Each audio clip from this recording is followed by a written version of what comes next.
Algebra 2, Lesson 7-4, Properties of Logarithms. The objective today is going to be that we will be able to expand, compress, and simplify logarithmic expressions using properties and the change of base formula. Well, there's a lot in this lesson, so there will probably be two parts, but here we go. We are going to first talk about the properties of logarithms.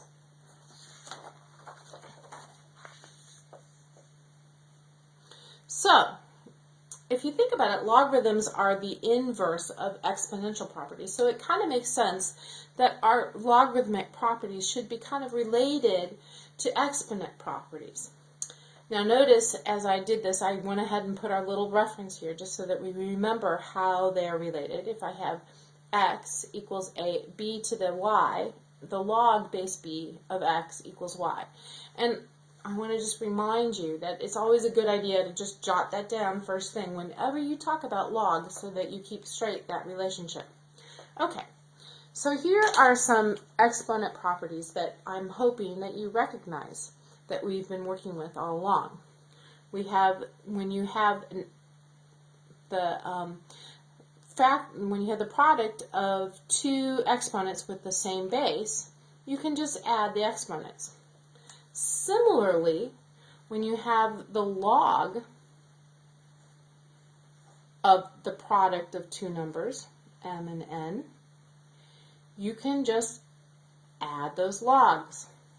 Log of m plus the log of n. Okay? The second one is the quotient property. When you have the quotient of two exponents with the same base, you can just subtract those exponents. Similarly, if you have the log of a quotient, m over n, m divided by n, you can just subtract those logs.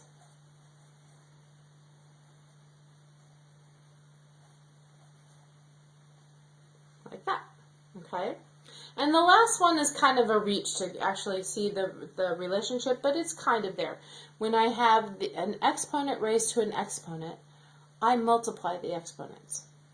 In this case, when I have a log, the log of m raised to the exponent n, when this is what I'm taking the log of, I can write that as the product of n times the log of m.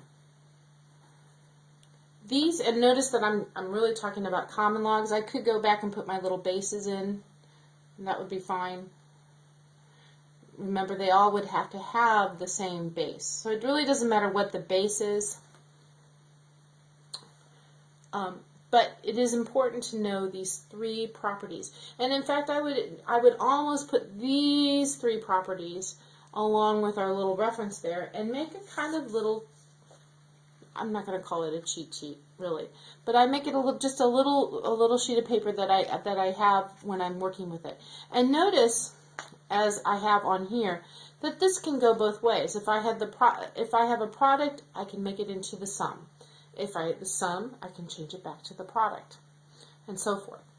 So we are going to use these properties to help us compress, which means I'm going to go this way and make it smaller into one logarithmic, and expand, which means I'm going to go this way, which means I'm going to go from one logarithm to more than one, my logarithmic expressions. Okay, so here we go. Here are two examples of compressing.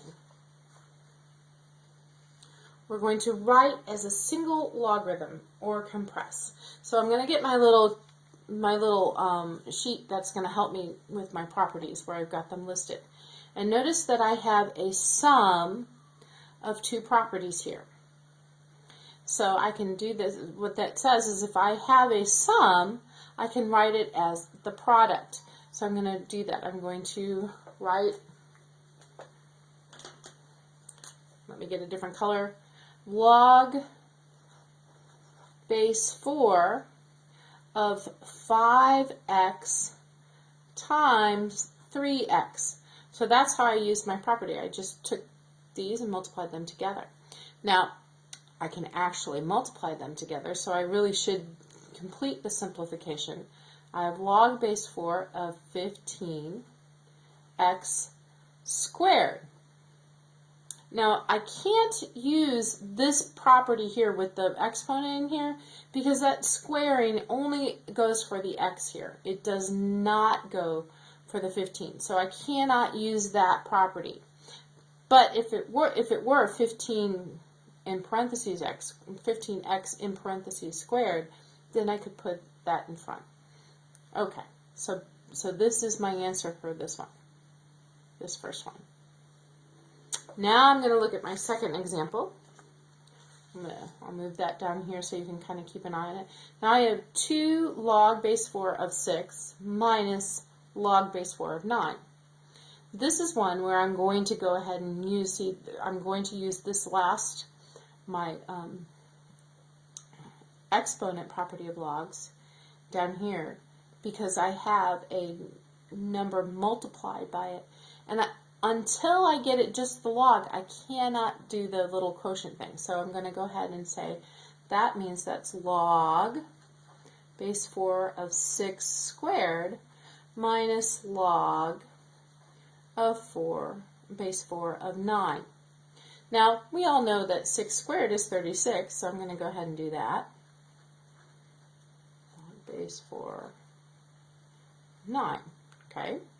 So now, because it's subtracting, I know I can write it as a quotient. That's what my property says. So I'm going to say that's log base 4 of 36 divided by 9. Well, I can simplify that. So it's log base 4 of 4. Well, 4 is 4 to the first power. So my answer is actually just 1. If you remember our little, we go right back to our original thing, the exponent, I can just maybe write it here. 4 to the first power is 4. So there you have it. And that's compressing your logarithmic expressions. Now let's look at expanding. And sometimes you can simplify with expansion too.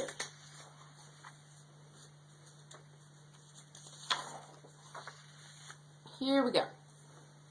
All right, so we're expanding and simplifying.